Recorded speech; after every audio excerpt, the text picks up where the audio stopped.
Ciao, I am Nick Stellino. I am looking at my recipe box here, trying to wonder what to make for you guys, and something special, something unique. Oh, yes, I love this. You know, this is what we're gonna make today. A pork chop with apple and whiskey sauce, followed by an old family favorite, an upside-down pineapple cake. Please, join me in the kitchen.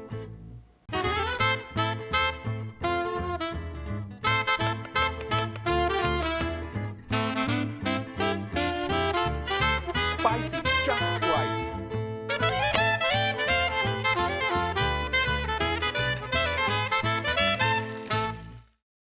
My butcher is fantastic. As a matter of fact, he looks like a movie star. Hey, Russell, how are you doing? Good. Nice to Nice see to you. meet you. I love this guy. I love this guy because he does everything, especially when it comes to pork. One of the things I did not expect from an American boy is that you could actually make pancetta. You have two types of pancetta here, don't you? We do. Now, why don't you tell everybody, how did the idea come to you to make pancetta? This is such an Italian thing, so foreign to Americans in general. Well, we get whole animals and they have these beautiful bellies on them. And I wanted to figure it out because I love it. And so we just tried it. I want to tell you something about the American spirit of independence. Now, did you have an Italian mentor? You made research on your own and you just went for it? Yeah, just read. I've never even been to Italy. I love this guy. Well, tell us about this pancetta. Questa è we call it rotonda. So this is rotonda, this is tesa. Just so that you know the difference between the name rotonda, which means round, and tesa or arrollata, and tesa, which means flat. What is the difference between the way in which you handle these two? There's not a whole lot of difference. They're both salt cured and we season them up. This one has fennel and bay on it. Two of my favorite spices, hands down. And then the tesa we cure with a little bit of cumin and coriander and just a touch of red wine. Time-wise, just so that everybody kind of gets comfortable with this, what is the curing time that you use to ultimately bring them to the finished product before you sell them to the public? Total time, probably about 6 weeks. 6 weeks? Yeah. When you actually cure them like this, there's always a little bit of weight loss that's involved in that, isn't there? Definitely. It's all water that's being lost. Would you say about a third? Yes, definitely. About Third a is third about of what it. you're looking for. You actually choose these pork chops and you have a personal interaction with the farmers who Yeah, grow this definitely. pig. It's a big part of my business here is, you know, knowing the farmers, knowing where the meat came from. These pork chops, they're grown right here locally. The farmers plant kale and turnips, so the pigs have stuff to eat through the winter time. And then some other farmers raise their pigs, or finish their pigs on hazelnuts, on Now, the shells.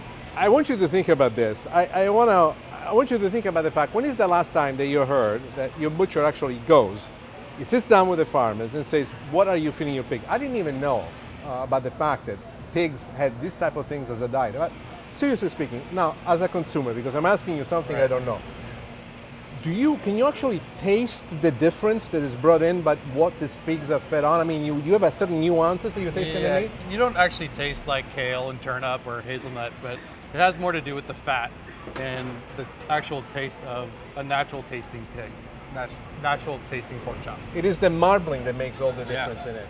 Look at these, are beautiful yet. It's really like fine intermuscular marbling, but that's what's going to keep it. You know, nice I'm not and taking juicy. a bite because it's out of good manners, but do me a favor. Take these, wrap them up, You got and it. I'm going to take them all. One of the great things that really makes an experience in the kitchen is the understanding of the greatness of the ingredients. And if I can say anything, make sure that you build a relationship with your butcher because they will guide you along the best of what they have. Okay, I'm ready. Just got back from the butcher and look at these fabulous pork chops. Aren't they gorgeous? But first, I want to show you how to make the apple and whiskey sauce. It's a very simple sauce. It's very elegant, and you can use it not only just for the pork. You can do this with veal. You could do this with chicken. You're going to love this. In the pan, we already added some extra virgin olive oil. I'm going to crank up the heat here a little bit, and we're going to add the ingredients in the sequence in which they're supposed to go. A little bit of chopped carrots in there. Together with the carrots, we put a little bit of onions. And together with the onions, we put a little bit of celery. I'm going to let this go for a short while longer. This in Italian is called il triumvirato. When you add it, you do not want to have the oil so hot that it's going to make the water that's still contained by these ingredients explode outward. It's one of the things where you want to walk. And watch what I'm saying, because as the oil gets nice and hot, you see already the sizzling that takes place. What I'm using in this case is a spatula that can actually take the seed. It's a fabulous tool, one of the things that you should have in your kitchen. As this is taking place, then we start building on the sauce. Imagine that the sauce is like making a little model, and you add a piece at a time, and each piece has a reason for being there. So as these are starting to saute, the next thing that we're going to do is to add some rosemary. And the rosemary, I have a lot in my garden, and that's where I got my idea at home. Why don't I do that? And I said, what will look good and taste good with rosemary? So I put the basil. People say, why putting the basil so early? What we want to do at this point, the reason why we're using the fresh herbs earlier on in the process, is we want to make sure that the oil contained into the fresh herbs starts to lose itself into the base, which is all this aromatics, and it's going to open up. It's like a flower that blossoms out. Now you can hear the sizzling taking place, all the ingredients. I'm so sorry that you cannot smell the aroma, because this is spectacular. Another bit of very important information that I want to give you is here now when we start to build the character of what we want. If you do this with chicken, use chicken meat. If you do this with veal, use veal meat. So these are the trimmings for the pork chop that we cut earlier that we're going to add to give us some flavor.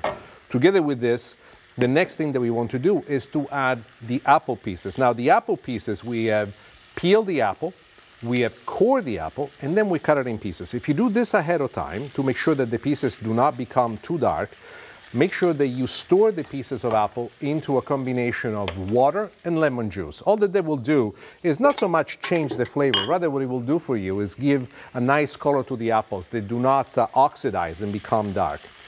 Once we get to this point, the next thing that we're going to do is add the liquids that ultimately are going to give us the true character of the sauce.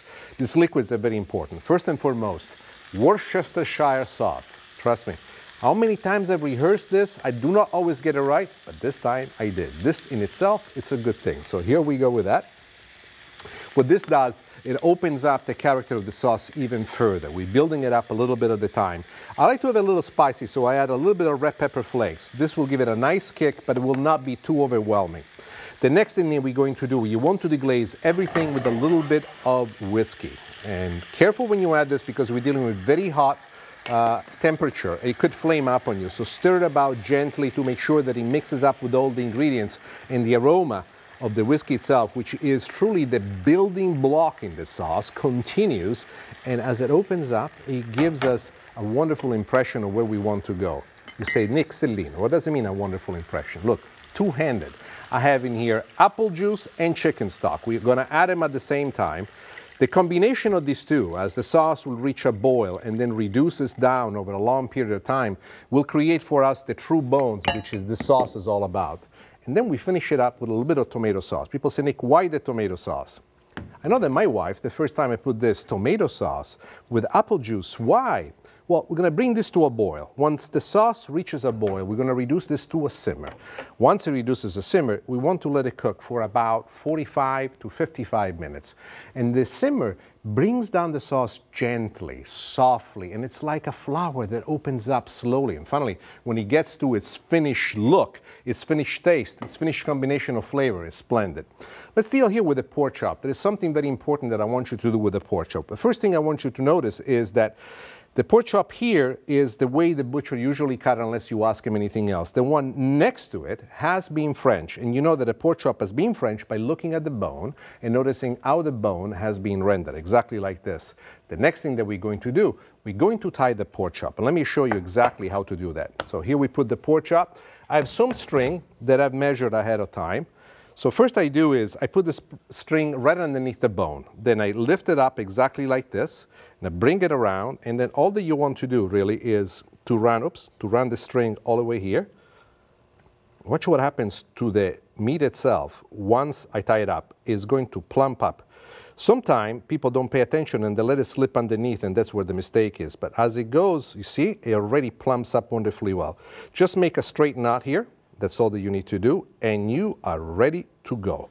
I'm gonna take this, put it inside this bag, and then we are going to add the marinade. Well, the marinade is very important because pork has an issue. If you overcook pork, it becomes dry very, very quickly.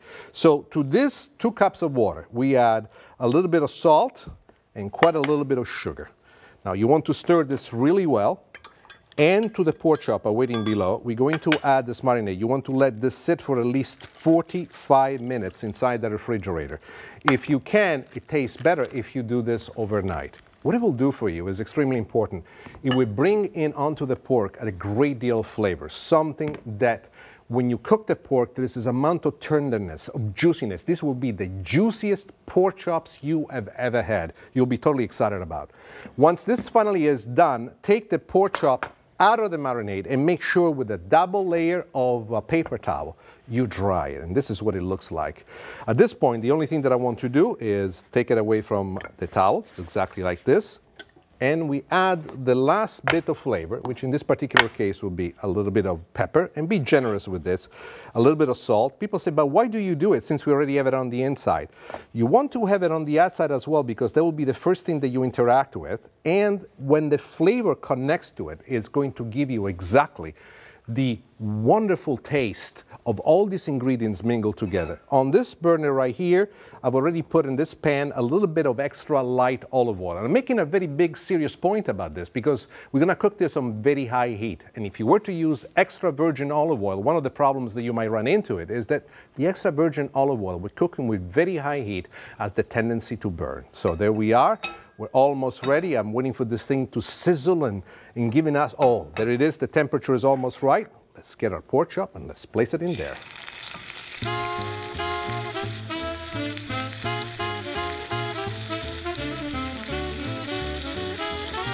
The pork chop has cooked for about 4 minutes on medium heat. Now we turn it, and the next thing is something that you're going to love. It's a process that in French, they call arrosé. That's the adding of the batter. And as we add the batter, we're going to tilt the batter back into the pan, allowing for the pork chop to pick up this wonderful flavor. Look at this. This batter is going to roll it. We're going to reduce the heat now to medium-low, and we're going to let this braise into this combination of butter and olive oil. By the way, if you make this at home on a barbecue, you can also do it as well. It tastes fantastic. But let's let this finish.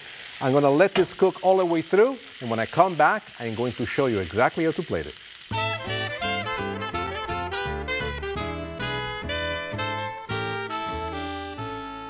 The pork chop has cooked perfectly well. Now, what we have done is extremely important. We have taken the string out. Remember to do that. A few times I made the mistake and served my guests with the string attached. It does not taste all that good, and you do not look good in front of your friends. You let it rest for a good 5 minutes. That will redistribute the juices inside the pork chop and make it even much more tender. We are ready to go. In the plate, I have some mashed potatoes. You can even do scalloped potatoes if you want to, some steamed asparagus. And the last bit is the position. This is my favorite design. And now we go with the sauce. Ooh, the sauce is absolutely perfect. What I've done, I have strained the sauce, and then I reduced the sauce a little bit more just to get it. But let's take a taste of this and see if it has exactly the taste that I want. Look at this. I love meat. Now, this is the last bit of it. You have to realize that since I was a little boy, this to me was everything that's beautiful about a dish. I was into sauces as a young man, and here you go. All you need is just a little bit. Signori e signores, pork chop with apple and whiskey sauce.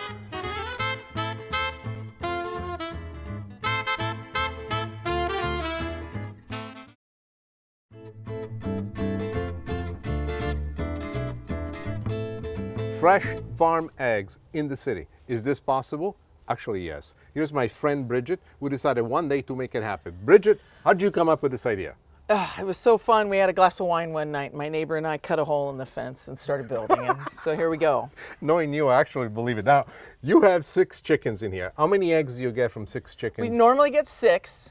They're a year old now, and a couple of them are brooding, so now we're just getting 4. Brooding, what does that mean? That's where they take a break from laying, and they take about a month and just go on vacation. And then they come back. The other thing that I noticed is that you are feeding them actually lettuce, but you also show me that you're feeding them sometime onions, tomatoes. Vegetable trim, flowers. Do you feel this flavoring inside the eggs when you have it in the morning? Yeah, because they're dark and rich, like the eggs in Italy. They're that rich, beautiful orange color, and I miss that from having not been there. So I have to show you something else. Now, this is built this way for one reason. Why don't we show people? Yeah, the nesting box. So there's there's one in here now. Oh, let's not disturb. Yeah, and then we've got a couple. These came came in. A couple of the chickens lay in the morning, Uh-huh. and there are a couple that lay kind of afternoon, mid-afternoon, and a few that lay at night. And so you just, oh, There's nice it. and I got a warm. I basket love for this. you to take with you. Oh, I'm taking the Perfect. basket. Yeah. I'm not paying you anything. I'm taking the basket. I'm inviting you over for dinner. Ciao, Okay, baby. Joe. Upside down pineapple cake. I know it sounds simple, but let me tell you, it's one of my favorite desserts. What I'm making right now is the caramel. I'm melting the batter right on top of the stove. Now I'm going to add the sugar, brown sugar. How much? Plenty of it. The more, the better. This is one thing that you do not want to leave alone on the stove and walk away, because it goes from this consistency to a deep, deep, dark one. It takes you a few minutes, and it's something that you really want to stay with and pay attention. So I'm going to show you the beginning. You can already see what happens. The sugar and the butter will melt together, and eventually will make the caramel. But what does it look like? Let me show you. Follow me. I've already done some, and I think you will be very impressed. This is exactly what the caramel consistency is supposed to look like. Here we have it. I've already placed inside the springform pan. Traditionally, it's a cake pan that you want to use, but I find that a springform pan gives me an added advantage. One is that I can unlatch it from the side and makes it a lot easier to unmold. The other thing that I've done to protect against any possible disaster, we have lined the bottom of the pan with parchment paper. So just in case some of this will leak out during the cooking process, they will not burn and will be so much easier to keep your pans in tip-top shape. I just poured this a few moments ago. I'm going to put it on the side. We'll let it set, and meanwhile, I'll move on and show you exactly how to build the cake. This is very simple, one of the easiest desserts to make. It takes nothing to do it, but you need to pay attention to some of the basic details. First thing we want to do is to get started with the dry ingredients. So we have the flour. Together with the flour, we have, I would say, a small amount of sugar. This definitely is not something for a diet. And then we have baking powder and just a little bit of salt to manage and put all the ingredients together and give it a nice, wonderful balance. First and foremost, as always, what I suggest when I ask people to make this is to mix the dry ingredients. This will really help you with a great deal of things. Next thing we're going to do is to add the wet ingredients. You want to have something like this. I love it because it allows me to move everything about. And as we'll move on in making this, it will be quite thick, and you'll see exactly what I mean. So first we go with the eggs. We take in some eggs and we beat them real well. Want to mix it together gently, but make sure that they're completely well incorporated. Look at the technique that I do. I turn it around, and it gives me an overall ability to see exactly where everything is going. Together with that, we add some melted butter. Unsalted melted butter. This is very important because we already put the salt, and I find that if we were to use salted one, not so much that it would destroy, but it would take it somewhere else, which might not be exactly where we want to be at. And the other thing that we're going to do is we're going to add our milk. And with the milk, be patient. First start with a little bit, mix it through. Now you see why I want the spatula. The spatula gives you complete control. This is the most important part about it. You see I can smash it down, I can pick it up from the side, I can push it back down again. And you can see this gooey, wonderful essence of this, which is coming together. Behind me, the oven is already preheated at 375 degrees. Here we go with the rest of the milk. And I like to add the milk a little bit at a time. This is exactly what you want to do to get the consistency and incorporate it straight into the flow, exactly the way in which we would like to have it. There you are. Trust me, all the work that you do, all the calories that you're extending right now, eventually you will pick them back up. But it's one of those things that puts a smile. I remember I once posted this, and so many people were telling me stories of their youth, what it was like growing up. Having upside down pineapple cake it's one of those things that bring wonderful memories. By the way, do you see what happens as I add the liquid and I continue moving it like this? It gets completely absorbed. One last touch, and you'll see exactly where this is taking us. There you are. This is how you get to manage it real well. Incorporate is the last bit. You want to make sure that it is getting nicer and softer and softer. You will have forearms like you wouldn't believe. People will think you've been at the gym all the time. And when they tell you, how did you do this? Just simply tell them, it's a Nick Stellino diet. It helped me. Let's go back to the pan that we had in there. We're going to decorate this with the pineapple. So we've already taken the pineapple, a wonderful can of pineapple. And the reason why I want you to let it sit a little bit is because it makes it a lot easier to decorate. So here we go with the rings. First and foremost, put the rings. But remember, this is still very hot. So don't be venturesome in sticking your fingers in there, trying to figure out what the temperature is, or try to taste it. Why? Well, let me talk to you frankly. I am speaking with such knowledge because I've attempted in my own time, a few times in which I put this together, to taste a little bit. And what happened? I burned my finger. Did I say anything? No. But when my wife came in the kitchen and she saw me jumping around holding my finger, she said, Nick, what happened? And I say, oh, I am so happy. I was lying a little bit. Now, here we go with the maraschino cherry. By the way, we call it maraschino here in the United States, but in Italy, we call them maraschino. CH is pronounced K. So here we go with it. A little bit of decoration. Now, the rest is optional as to where you want to go with it, but I like to cover just about each one of the spots as much as I can, all the way around, just so that every open spot has a little bit of a cherry. Why? It's fun. You know, it's like my orange pants that I'm wearing today. It just makes life worth living with a smile. Next thing you know, we are here with our batter, and now we're gonna have to put the batter in. Now watch what I do. I like to hold this way so I can push forward out here, and you have a lot more control. Put it in the center first. It will spread by itself. That's fine, not a problem. And then all of it. Try to get as much as you can. There you are. Move it aside. Use the spatula to help it spread around. And trust me, what you will see is that once this is completely cooked, it will rise up to a wonderful level. So let's summarize everything. We put all the ingredients together. We got the oven at 375 degrees. We're gonna put this in there. We're gonna let it cook for exactly 45 minutes. So here I go.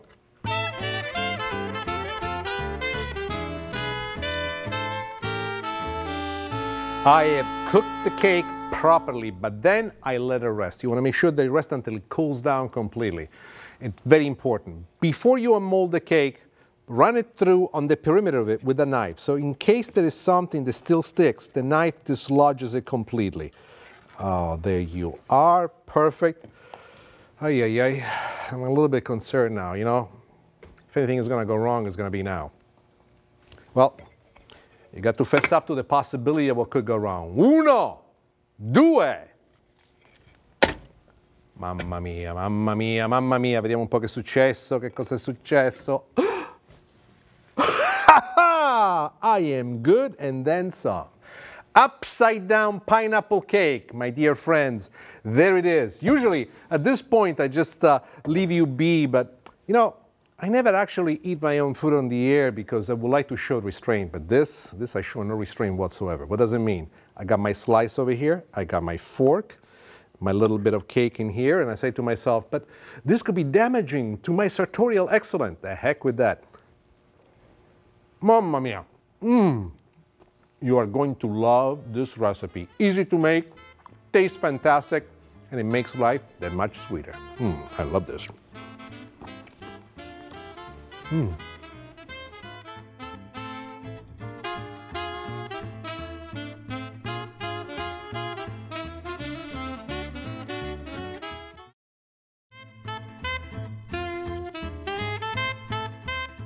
Well, you might not know this about this gentleman, but he is an economist by trade. However, he's also known as one of the most reputable authorities when it comes down to pears and apples. So I will be asking some information as to how do you know when this pear is actually ready to be picked? Because you're telling me that the pear has to be picked green and then ripens in the house. Okay. Anywhere from 2 to 6 weeks afterwards. Well, you also were very specific about the technique, as you were trying to teach me before, and I would like for my viewers to also learn when you were talking to me. Show me exactly, step by step, how they should do it when they do this at home. You don't do this for apples, but for pears, what you want to do is you want to find out when the stem is ready to be broken off. And the way you do that is you basically take all the weight off, turning it about 90 degrees, and then giving it a twist. And if it's ready, it comes right off, it'll break. If it's not, it needs a few days. Well, that's one of the most important things that people really don't realize, and this was a huge mistake that I've always made. I assumed that the pears had to actually completely be ripe on the branch, and then, like tomatoes, you know, put into the cart and brought to market. This is something different, but I noticed that you personally chose pears as the way to go. Is it very difficult to grow pears? Pears are actually pretty easy to grow. They want to grow vertically very fast.